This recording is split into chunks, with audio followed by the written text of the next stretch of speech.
यार तू बीजेपी को क्यों सपोर्ट करता है? अरे भैया काहे से कि मेरे साथ मजबूरी है। मेरे साथ मजबूरी है भैया। अगर हम नहीं सपोर्ट करेंगे बीजेपी को तो मेरा बाप मेरे घर में गोली मार देगा। मेरे पापा को ऐसा लगता है कि अगर कांग्रेस का सरकार बन गया ना तो मेरे घर के बाहर बड़ा बड़ा लाउड स्पीकर पे सिर्फ एक ही गाना बजेगा, अल्लाहू अकबर अल्लाहू अकबर या इलाही। उनको ऐसा लगता है राहुल गांधी जिस दिन प्रधानमंत्री बन जाएगा मुसलमान मेरे घर में घुस के जबरदस्ती मेरा खतना कर देगा या फिर मेरे से कलमा पढ़वाएगा। अब बताइए अब हम क्या करें?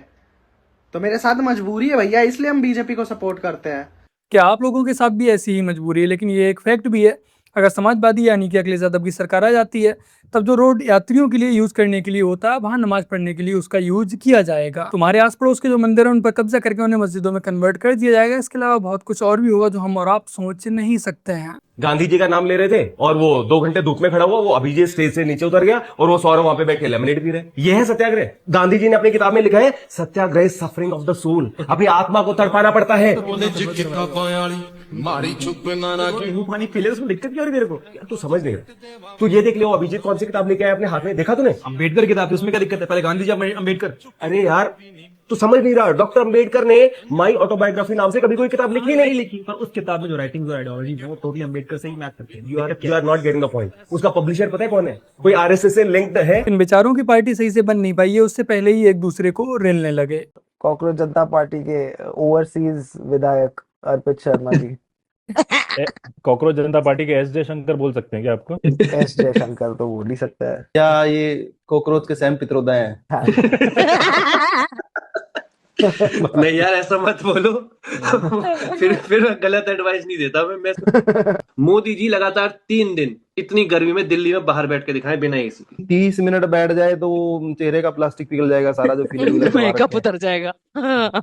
बेचारे ये तिलचट्टे कितनी गलतफहमी में जी रहे हैं। जैसा ये खुद है वैसा ही दूसरों को समझते हैं। इनका कहना है कि जो मोदी जी हैं वो 30-35 मिनट धूप में खड़े नहीं हो पाएंगे, क्योंकि नमूनों को ये नहीं पता कि प्रधानमंत्री मोदी जी एसी वाले घर में पैदा नहीं हुए थे, वो एक आम मिडिल क्लास में पैदा हुए थे। उनका पूरा जीवन एक प्रचारक की तरह बीता। फिर मुख्यमंत्री रहते हुए भी उन्होंने घर घर जाकर डोर टू डोर कैंपेन तक किए हैं। और आज ही मोदी जी इतने बड़े पद पर होने के बावजूद भी आए दिन न जाने कितनी अनगिनत रैलियां करते हैं। लेकिन इन तिलचट्टों के अकॉर्डिंग मोदी 30 मिनट धूप में खड़े नहीं हो पाएंगे। इससे पता लगता है कि ये बेचारे तिलचट्टे वास्तविकता से कितना दूर हैं। इन्हें बस ये लगता है कि अगर ये 30 मिनट धूप में खड़े नहीं हो सकते हैं, कोई दूसरा भी नहीं हो पाएगा। तो जीवन सफल बनाना है तो कर लो भैया गौर, चलो बुद्ध की ओर सारे चलो बुद्ध की ओर। तो जीवन सफल बनाना है तो कर लो भैया गौर, चलो बुद्ध की ओर सारे चलो। 5000 साल तक ब्राह्मण इनका शोषण करते रहे, इन्हें लूटते रहे, इनकी मेहनत का पैसा लूटते रहे।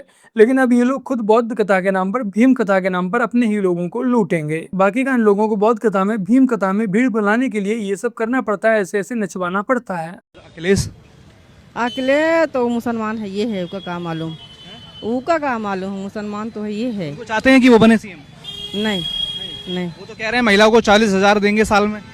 40 जब इज्जत नहीं है तो 40,000 रुपया लेके क्या करें?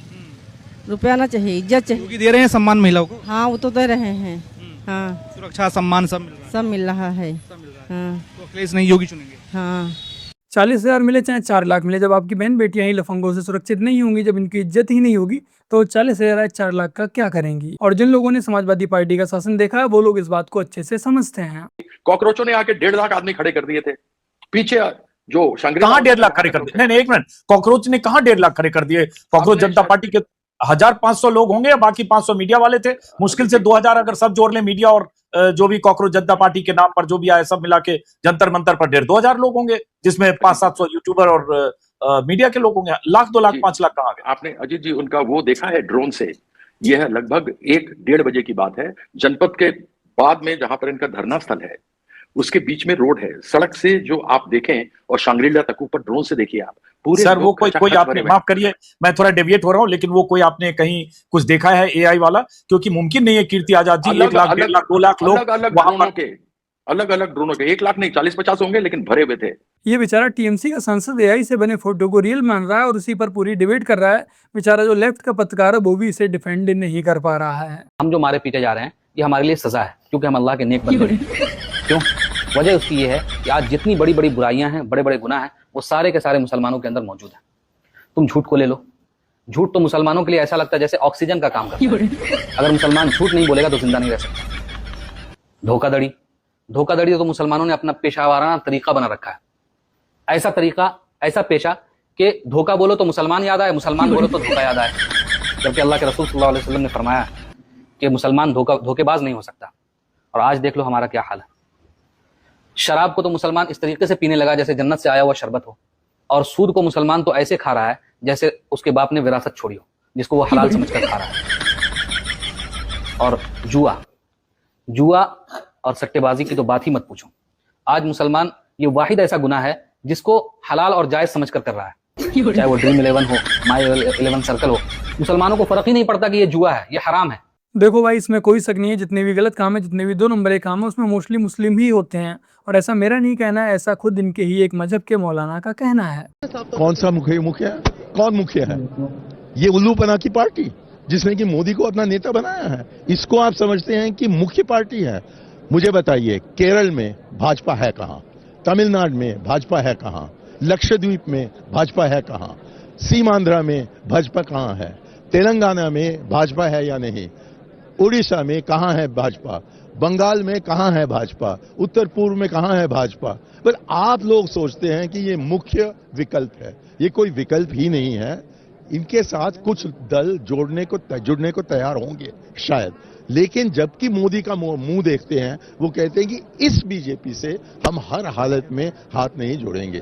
तो ऐसे पार्टी को लेकर आप मुझसे कह रहे हैं, और वो भी कांग्रेस के अधिवेशन में, कि मुख्य विकल्प यही है। बिल्कुल नहीं। मैं आपको वायदा करता हूं कि इस 21वीं सदी में नरेंद्र मोदी कभी भी देश के प्रधानमंत्री नहीं बनेंगे। लेकिन यहां आकर चाय का वितरण करना चाहते हैं तो हम उनके लिए कुछ जगह बना रखते हैं। कोई इतना गलत कैसे हो सकता है जो मोदी को उल्लू बोल रहा था, लेकिन आज मोदी ने इन सबको ही उल्लू बनाकर रखा है। और इसने जितने भी स्टेट के नाम बताए उनमें से ज्यादातर राज्यों में आज बीजेपी की ही सरकार सत्ता में है। ये कांग्रेसी स्टार्टिंग में मोदी जी व बीजेपी को हल्के में ले रहे थे, इन बेचारों की यही सबसे बड़ी भूल साबित हुई। बाकी का आप लोगों के लिए बता दूं कि मोदी जी देश की आजादी के बाद से जो सबसे ज्यादा दिनों तक अगर प्रधानमंत्री की कुर्सी पर लगातार कोई रहा है तो वो मोदी बन चुके हैं, नेहरू को पीछे छोड़कर। देश बड़ा जी, मजहब कैसे बड़ा? वो मजहब बड़ा, देश कैसे बड़ा हो जाएगा? कैसे कि हमारा इस्लामी से उससे क्या नाम है, और कोई बड़ा है ही नहीं। इस्लाम से बड़ा कोई है ही नहीं। देश भी नहीं है। देश तो बाद में है ना, उसके देश पहले थोड़ी नहीं है। ये बताइए, देश में विपदा आएगी तो पहले आप देश को देखेंगे या मजहब को देखेंगे? पहले मजहब को देखेंगे, बाद में देश को देखेंगे। देखो, मेरा मानना ये है कि मुसलमानों से ये सवाल ही पूछना बेईमानी है, क्योंकि वो तो ये पहले ही साबित कर चुके हैं इस्लाम के नाम पर इस देश के टुकड़े करके, और उन्हें जब कभी मौका मिलेगा वो फिर से वही काम करेंगे, वही फिर से इतिहास दोहराएंगे। नमस्कार, जय श्री राम। 28 जून 2022 को उदयपुर में मेरे पिताजी स्वर्गीय कन्हैयालाल जी को उन जिहादियों ने किस तरीके से मारा था ये पूरे देश ने देखा। और उसी केस के अंदर धान मंडी थाना, जो कि पूरी तरीके से निलंबित हुआ था, उसका एक एक सिपाही और सीआई तक सभी निलंबित किए गए थे, पर सिर्फ परिवार और समाज को दिखाने के लिए उन्हें थोड़े ही समय में बहाल कर दिया गया। और अब आश्चर्य की बात तो यह है कि केस में प्रशासन और सरकार कुछ भी नहीं करती। आज तक उस केस का स्टेटस है 0, कुछ भी नहीं हुआ। ठीक है, मुश्किल से 166 गवाहों में से 25 या 30 या 35 की गवाही हो गई होगी, पर केस में कुछ नहीं हुआ। और प्रशासन और सरकार हमें क्या इनाम देती है पता है? उसी सीआई गोविंद सिंह राजपुरोहित को, जिसने मेरे पिताजी के केस में इतनी लापरवाही बरती, इतना कहने पर भी मेरे पिताजी को सिक्योरिटी नहीं दी, जिसकी वजह से मेरे पिताजी की जान गई। आज उदयपुर में उसी सीआई को डीवाईएसपी लगाकर यह इनाम दिया जा रहा है मेरे परिवार और समाज को। इस चीज का मेरा परिवार और पूरा समाज खुलकर विरोध करता है, और कल हम इसी चीज का ज्ञापन आईजी ऑफिस में देंगे, और उस ज्ञापन में हम लिखेंगे कि इस तरीके का लापरवाह इंसान, जिसने उदयपुर में इस तरीके की लापरवाही बरती जिससे मेरे पिताजी की जान गई, उसे उदयपुर में नहीं लगाया जाए, और अगर उसे लगाया जाता है तो हम इसका खुलकर विरोध करेंगे और सड़क पर भी उतरेंगे। जय श्री राम। बात यह है कि उस समय राजस्थान में कांग्रेस की सरकार थी, लेकिन अब राजस्थान में बीजेपी की सरकार बन चुकी है, लेकिन उसके बावजूद भी जो ये केस है वो ठंडे बस्ते में जा चुका है। कुल मिलाकर बीजेपी हिंदुओं के नाम पर वोट लेती है, लेकिन हिंदुओं के लिए उतना काम नहीं करती। इसका एग्जाम्पल आप लोग इस वीडियो में देख लीजिए। माननीय गृह मंत्री अमित शाह जी राजस्थान के चुनाव के दौरान जब राजस्थान में आते हैं तो उनके चुनावी भाषण में क्या कहते हैं, देख लीजिए। झूठ मत बोलो गहलोत जी, चार्जशीट नहीं हुई है। मैं डंके की चोट पर कहता हूं, 22 दिसंबर 2022 को चार्जशीट हो चुका है। स्पेशल कोर्ट बनाने का काम आपका है, जिससे जल्द सजा दी जाए। राजस्थान सरकार हाई कोर्ट को भरोसे में लेकर स्पेशल कोर्ट नहीं बनाती है, न तो आज तक कन्हैया लाल के दोषियों को फांसी पर लटका चुके होते। मित्रों, लटका चुके। इनको शर्म आनी चाहिए। ये वोट बैंक की राजनीति तो क्या जो उस समय की मौजूदा सरकार कर सकती थी, मतलब कि मेरे पिताजी के केस पर फास्ट ट्रैक कोर्ट का गठन करके, जैसा कि इस वीडियो के अंदर माननीय गृह मंत्री जी ने कहा, चालान पेश हो चुका है और फास्ट ट्रैक कोर्ट बिठाने का जो काम है वो राजस्थान सरकार का है। राजस्थान सरकार वो काम नहीं करती, वरना अभी तक मेरे पिताजी के हत्यारों को फांसी की सजा मिल चुकी होती। तो क्या अब जब दोनों सेंटर और स्टेट में बीजेपी की गवर्नमेंट है तो वो काम अब नहीं हो सकता? क्यों अभी तक सरकार बने हुए इतना समय होने के बाद भी मेरे पिताजी के केस में फास्ट ट्रैक नहीं बैठा? मेरे ये कुछ सवाल है जो देश की जनता मेरी तरफ से, मेरे परिवार की तरफ से सरकार से करे, जुडिशरी से करे, प्रशासन से करे कि क्यों अभी तक हमें इंसाफ नहीं मिला। जब इतना ही आसान था इंसाफ मिलना, अभी तक उस केस में क्यों नहीं फास्ट ट्रैक कोर्ट का गठन हुआ? इस वीडियो के अंदर ज्यादा से ज्यादा एचएमओ और पीएमओ इंडिया को टैग करे और सीएमओ राजस्थान को भी टैग करे। जय श्री राम। कांग्रेस सरकार ने देखो स्पेशल कोर्ट नहीं बनाया था, लेकिन राजस्थान में अब तो सरकार बने हुए काफी दिन हो चुके हैं, बट उसके बावजूद भी अब स्पेशल कोर्ट क्यों नहीं बनाया जा रहा है? अब क्योंकि इसको ठंडे बस्ते में डाला जा रहा है। और इससे यही सिद्ध होता है कि बीजेपी को भी हिंदुओं के नाम पर वोट ही चाहिए थे, और जब वोट मिल गए, जब इनकी सरकार सत्ता में आ गई, तब ये भी कन्हैया को भूल चुके हैं। अगर बीजेपी को सच में हिंदुओं की इतनी चिंता होती तो अब तक तो न्याय मिल चुका होता। ये केस साफ सुथरा है, सबको साफ साफ इसमें दिख रहा है। जो हत्यारे थे उन्होंने मर्डर करने के बाद खुद इस बात को कबूला, तो सीसीटीवी फुटेज है उनमें सब कुछ साफ साफ दिख रहा है, बट उसके बावजूद भी इस केस पे कोई भी कार्रवाई नहीं हो रही है। ये केस वहीं का वहीं रुका हुआ है, इसमें कोई भी ग्रोथ नहीं हो रही है, क्योंकि अब चुनाव हो चुके हैं, बीजेपी की सरकार सत्ताएं बन चुकी है, तो अब इस केस पे काम करने का कोई फायदा नहीं। बाकी का बीजेपी वाले ही जाने कि उनकी ऐसी क्या मजबूरी है जो वो न्याय नहीं दिला पा रहे हैं। तो बस मेरे प्यारे भाई बहनों, आज की अपनी इस वीडियो में इतना ही। वीडियो को लाइक शेयर कमेंट और अपने इस चैनल को सब्सक्राइब आज से कर लीजिएगा। चलिए जल्द मिलते हैं एक और नई वीडियो के साथ, तब तक के लिए जय हिंद, वंदे मातरम, जय श्री राम।